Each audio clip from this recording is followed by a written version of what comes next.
Hi everyone, আসসালামু আলাইকুম। কিতা হদ্দা সব বালা আছেন নিয়ে? আলহামদুলিল্লাহ আমি ভালো আছি। যে যেমন সাপোর্ট করা সবে সাপোর্ট করলে আপনি সফলতা টিকেও পাইবা। আজকে আপনার কাছে একটা নিউ ব্লগ লিয়ে এলাম রান্দারা কি আমার আব্বু কয়েকদিন আগে দেখুন যারা বড় কাঠ ঘুমা ছিল আপনার 3 কেজি 3.5 কেজি ওজন। তো কয়েকটা পিস রয়েছিল খানি ফেলে লেঙ্গুর টেঙ্গুর মিলাইয়া না বেশি মাছ কয়েক পিস রয়েছিল। তো ভাবলাম আজকে টমেটো দিয়ে বনিলে নয় সব যদি মাছ বুনা হাইতে টিকেও ভালো লাগে, টমেটো দিয়ে বিশেষ করে টমেটো দিয়ে বেশি ভালো লাগে।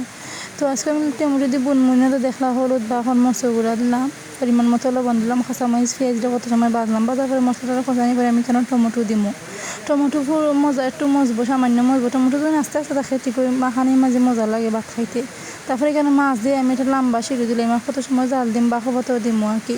আর বন্ধুদের কথা মানে তো তরকারি অনেক মজা। বন্ধুর কথা খেয়ে কমেন্ট করে কইবা। আমরা যারা সিলেটি আছি তারা ঠিকও বন্ধুলা কথা কই। দেখো জাল খাইতে খাইতে আঁটি গেছে আর মাসাল্লাহ খাইতে অনেক ভালো লাগছে। আর আমার রান্না কাছে ভালো লাগে আপনারা কমেন্ট করে জানাইবা। রেগুলার ব্লগ পাইতে হইলে পাশে থাকবা, ইনশাল্লাহ সাপোর্ট পাইবা।